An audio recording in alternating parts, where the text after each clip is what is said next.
This week we come to the 8th of our stories, and in the world of numerology, little attention is given to this number. For some reason, of all the numbers, 8 is the one to which little regard is paid. And in our 8th story, a husband pays little regard to his wife's nightmares. We all of us suffer the agony of nightmares from time to time, but we wake and the horror vanishes in the reality of day. There are some dreams, though, which are not like that, dreams which return again and again, dreams which have been there since childhood, dreams which demand that attention be paid. In my story, however, the husband says to his wife, "You mustn't let it worry you. Dreams may be frightening sometimes, but they don't really mean anything." The husband is wrong, and you are about to discover why in story number 8. The Face.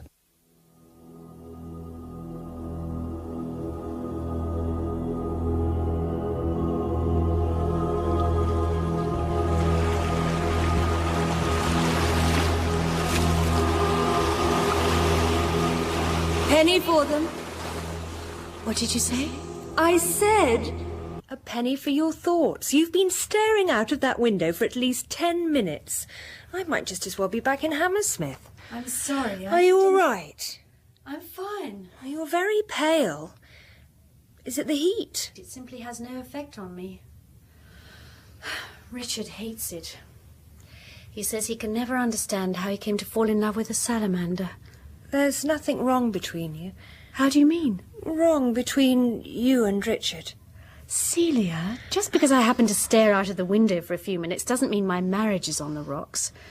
I have every reason in the world to be happy. But you're not. Who says I'm not? Oh, come off it. We've known each other for far too long for you to try and hide something from me. What is it? It's nothing. Leave it alone. Nothing that you want to talk about. Nothing worth talking about. Tell me. It's a dream, and people who talk Tell me.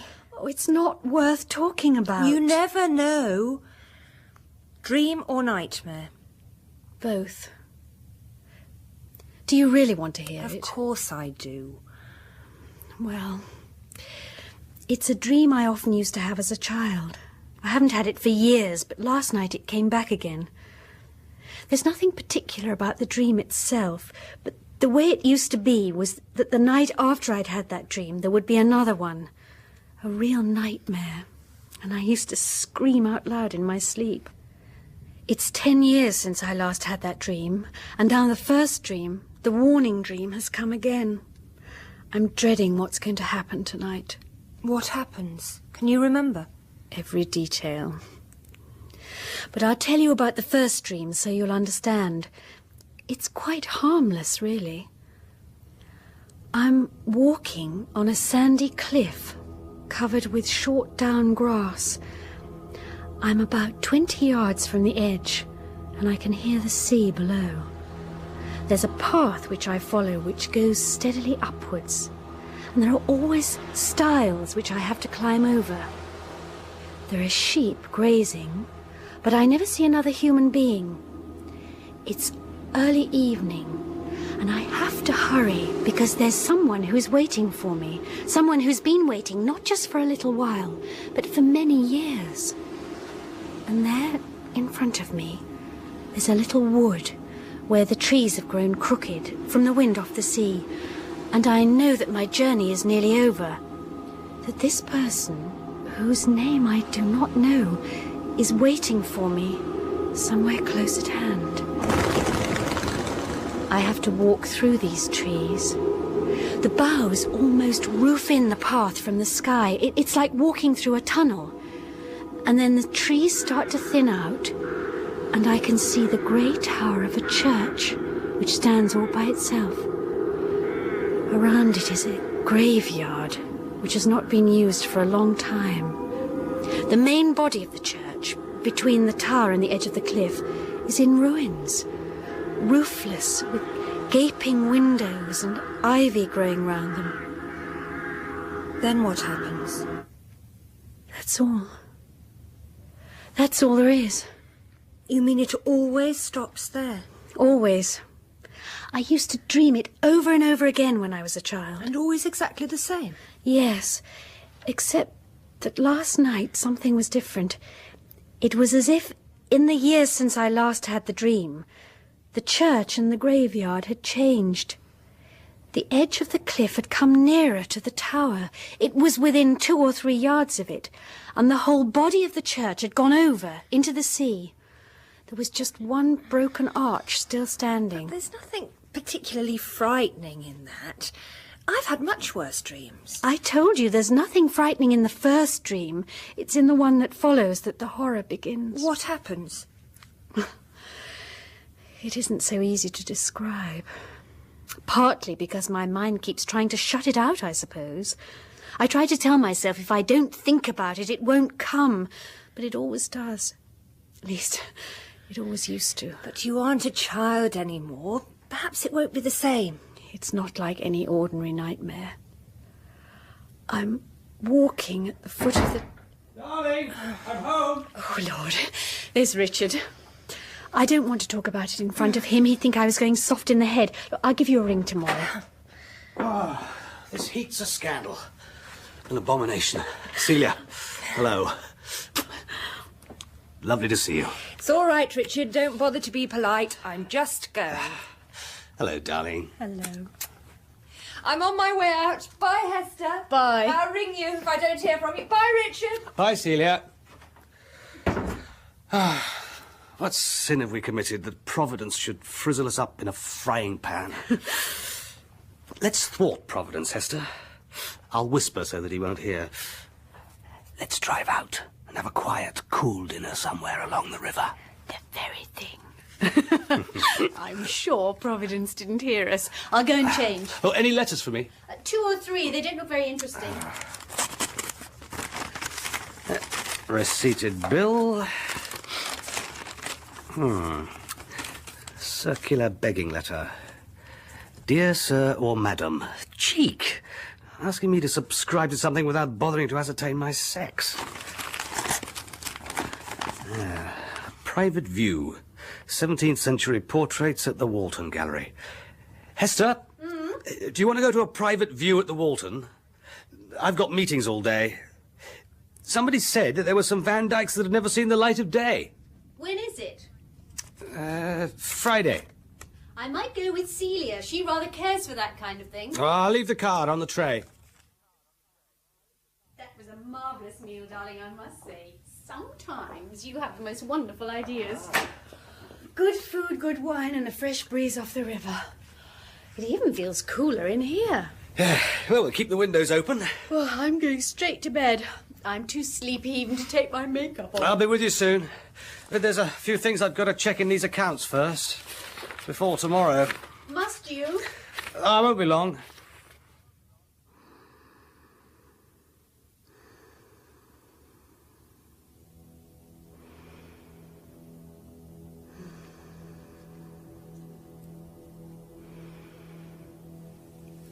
I am alone on the shore by a steep cliff. And above me, I can see the tower of the church. The sea must have beaten and beaten away at the cliff until it brought the nave crashing down. Broken pieces of stone everywhere. Are they all that's left of the church? And here's a piece of gravestone. Who departed this? And there's a grave still there, up on the edge of the cliff. It's coming! It's going to show itself! Run!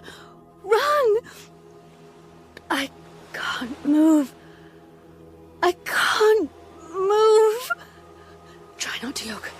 Try not to look at what's in the cliff face. I can't move my eyes. Look away. Look at the sea. I can't. It is there. The face. The face staring at me out of the cliff. Don't look. The eyes are looking into mine. The lips are moving. I'm coming for you now, Hester.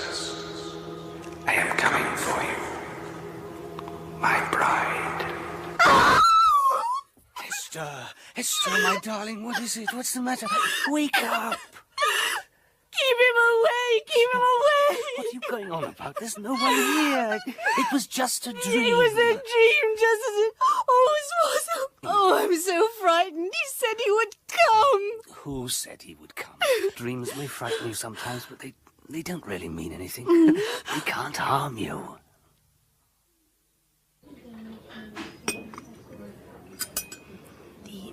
The eyes were grey, set very close together, and they looked steadily at me all the while. He had red hair, growing low on the forehead. His nose was long, and the mouth...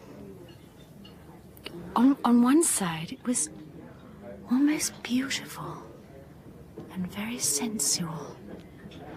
On the other, it was deformed or burnt, and the face stared at me as if it lusted after me. And that was the dream you used to have when you were a child? Yes, the same dream. You mean you knew he was lusting after you even then? I probably wouldn't have put it like that, but now I remember. I remember the lips. They said when I was a child, "I shall come for you when you are older." And last night they said, "I am coming for you now." And 10 years ago, the ruined nave of the church still stood on the edge of the cliff, but now it's fallen away into the sea and only the tower is left standing there. Oh. And I was so determined I wouldn't let it get hold of me. When I woke up this morning, I told myself I was afraid of nothing other than my own fear. That evil face had come to me in dreams over and over again when I was a child, and it did me no harm except to make me afraid. But now I know it is drawing nearer to me. But how can it? How can a person in a dream do you any harm? Come on, let's go to the gallery.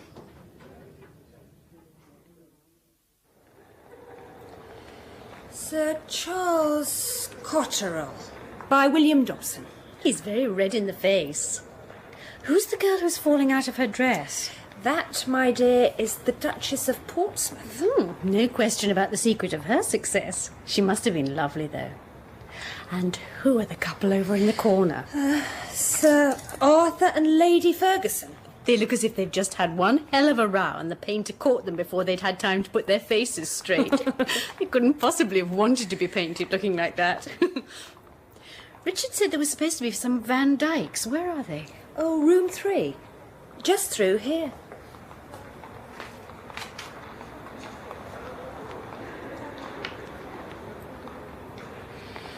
Lord Crofts.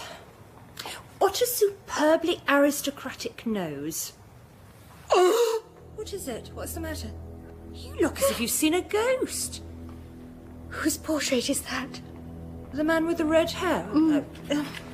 Sir Roger Wyburn. Oh, trembling from head to foot. What on earth is it? That is him. That is the face in my dream. Does it say anything about him? Nothing, just portrait of Sir Roger. Come on, let's get you out of here. You look as if you're going to pass out.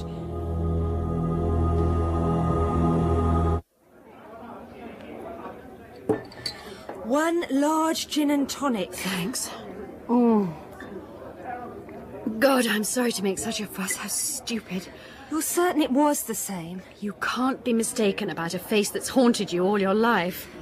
What does it all mean? Who was Roger Wyburn anyway? And what's he got to do with you? If only I knew. There must be some way of finding out.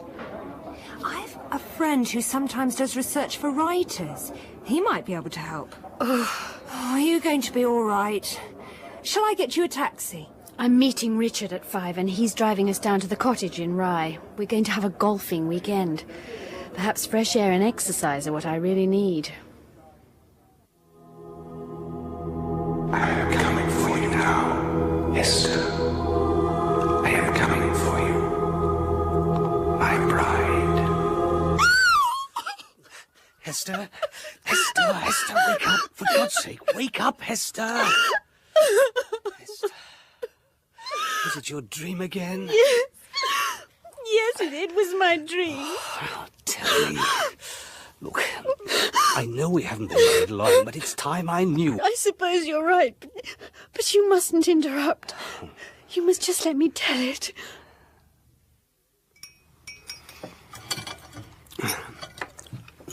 The moment we get back to London, you're going to see Dr. Baring. Now, what good will that do? You can't give me pills to stop me dreaming. No, but he might help you to find out why you have these dreams. There must be some explanation. And the Van Dyck portrait was the absolute likeness of the face in your dreams? In every detail, Doctor. Then you've every reason to be reassured. I've only the sketchiest knowledge of psychoanalysis, but this seems to be a classic instance of the way in which the mysterious subconscious flows beneath the surface of human life. Like some dark underground river, as one of my colleagues once put it. Or, to put it in plain terms, I think that you may have seen that portrait when you were very young. Not the thing itself, perhaps, but a reproduction in a book or periodical. No doubt it made a very deep impression on you.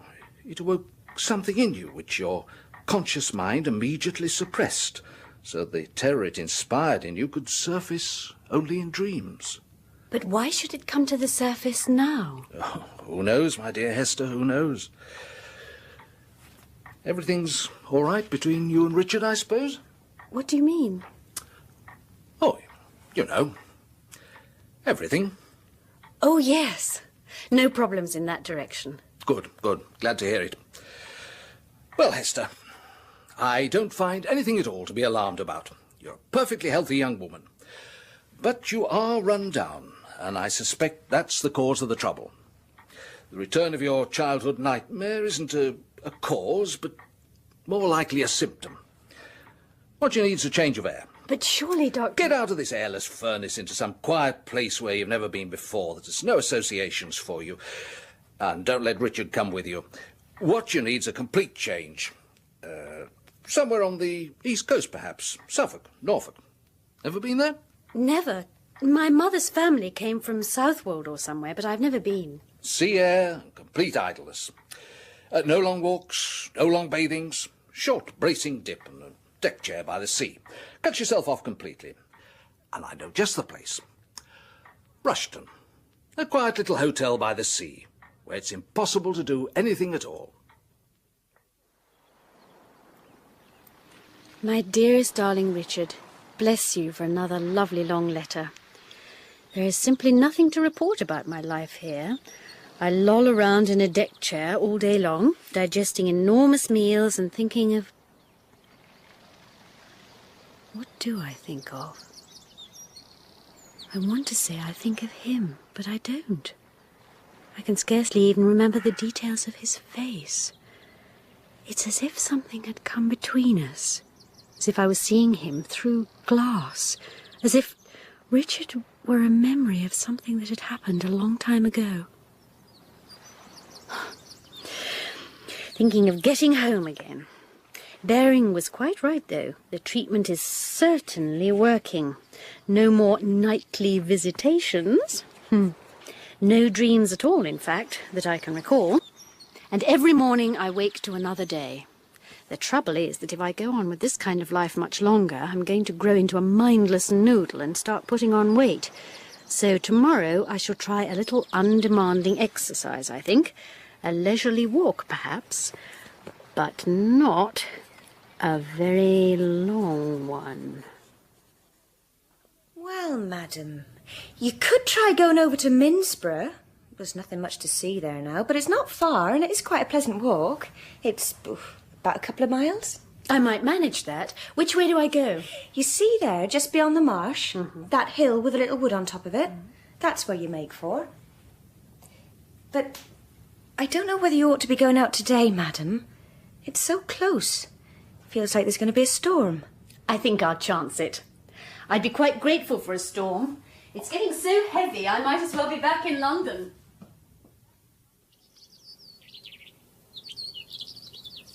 There are sheep grazing. And there's the little wood.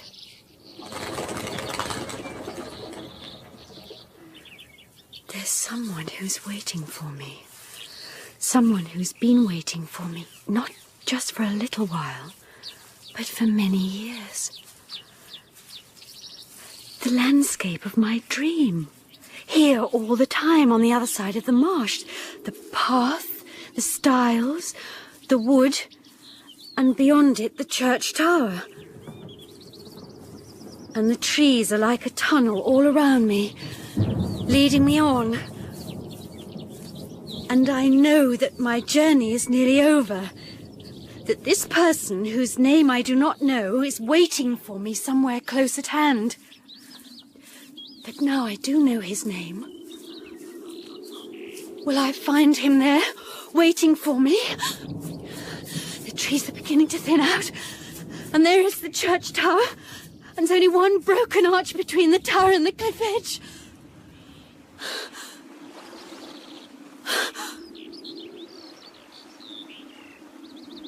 No one.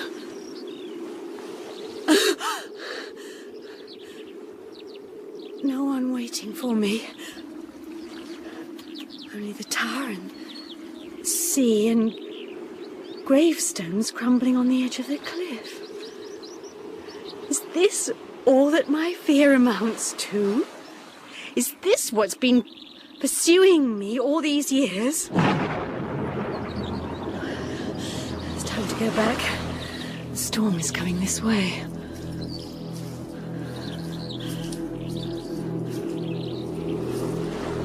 One gravestone standing alone, about to slide into the sea.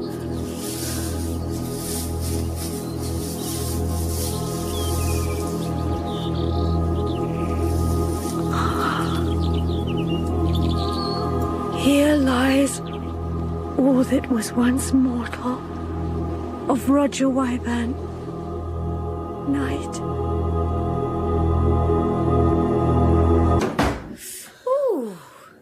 You made it back just in time, ma'am. Did you get wet? Nothing much to speak of. Gonna be a really bad storm. You all right, ma'am? You look very pale. There's nothing wrong. Is there a telephone I can use? Well, certainly there is, madam. It's over there in the corner by the door to the bar. Hester, I thought we agreed that you... I said I wouldn't phone, but something... Look, I want you to get in the car now, this minute, and drive down here. Hester, what Don't on earth... ask questions, please, darling. I can't talk about it over the phone. But surely... We've got to get me away from here as quickly as you can. I'm certain that something terrible is going to happen. Look, Hester, if it's as bad as you say, why don't you just leave now and get the next train down here? There isn't a train until the morning, and I'm frightened that by then it will be too late. Please, if you love me, come now. All right, darling. Now, take it easy. Take it easy. I'm on my way. Now, look, it's going to take me about 3 hours to get there. I suggest you have a relaxing bath and then a meal in the restaurant. I'll be with you about 9 o'clock. Now, take it easy. Everything will be fine. Thank you. 9 o'clock then. Please hurry. All right, darling. I will.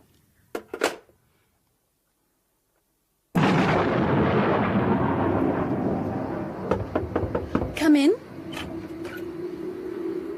I've done as you asked, madam. Your bill's been made up and they won't charge you for tonight. That's very kind. You will let me know just as soon as my husband arrives? Yes, madam, of course. Oh, and there's this letter for you. It came by the second post this morning, but I'm afraid it must have got caught up with something else. I'm sorry, madam. I don't imagine it's anything very important. Thank you. I do hope your husband won't have too bad a journey. It's a wild night outside. Is the sea rough? Terrible, madam. You can hear it pounding away at the sea wall. Is there anything else, madam? No, nothing, thank you.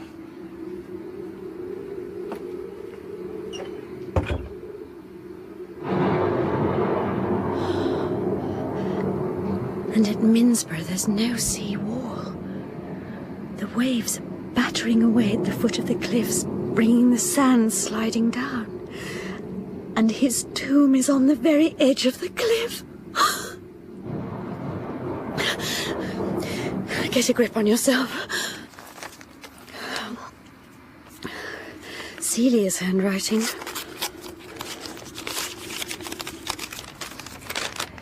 Dearest Hester, I know I said I wouldn't write, but Richard tells me you're feeling much more like your own sweet self. And in any case, there's something I think you ought to know.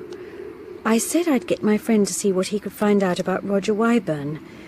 There isn't very much, but this is the gist of it.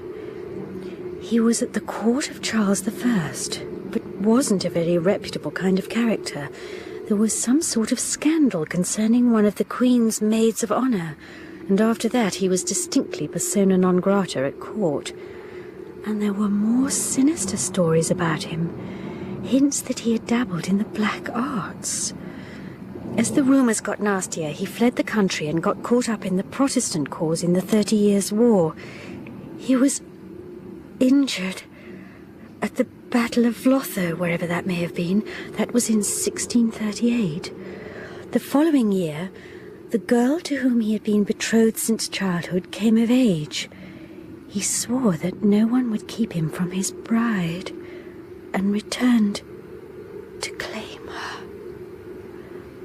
But the ship carrying him from Flanders was wrecked in a violent storm off a place called Minsborough, and he was drowned. And that's it. But the thing I thought you should know is that her name was Colburn. And I seem to remember you saying that was the name of your mother's family. And her Christian name was Hester. It's 9 o'clock, and the skies are clearing. There's a moon over the sea, and soon Richard will be here. Yes? Oh, that's wonderful. I'll be down in a moment.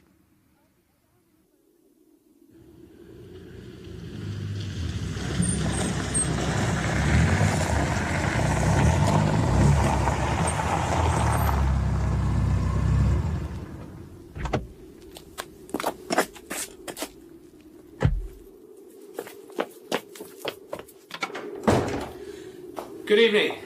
I've come to collect my wife. Your wife, sir? Yes. Well, we're driving back to London. Oh. I'm sorry, sir. She's left. Another gentleman came to collect her earlier. Another gentleman? Yes, sir. What sort of gentleman? I knew nothing about him, sir. I've never seen him before. What did he look like? He was a red-haired gentleman, sir, with a sort of scar on his mouth. There were footprints, which might have been hers, and they followed them until they came to an end, 2 miles away, in a great landslide of sand, which had fallen from the old churchyard on the cliff. It had brought down with it half the tower, and a gravestone with the body that had lain beneath. The gravestone was of Roger Wyburn, and his body lay by it, untouched by corruption or decay, although centuries had passed since it was interred. No further discovery was ever made. Rosalind Ayres played the doomed Hester, and Rosalind Thomas her friend Celia. Richard, the husband, was David Goodland, and Norman Bird played Dr. Baring. The maid was Victoria Carling. The face was written by E.F. Benson, dramatized by Michael Bakewell, and directed by Jerry Jones. My name is Edward de Souza, the Man in Black, and I invite you to join me next week and come face to face with Fear on 4.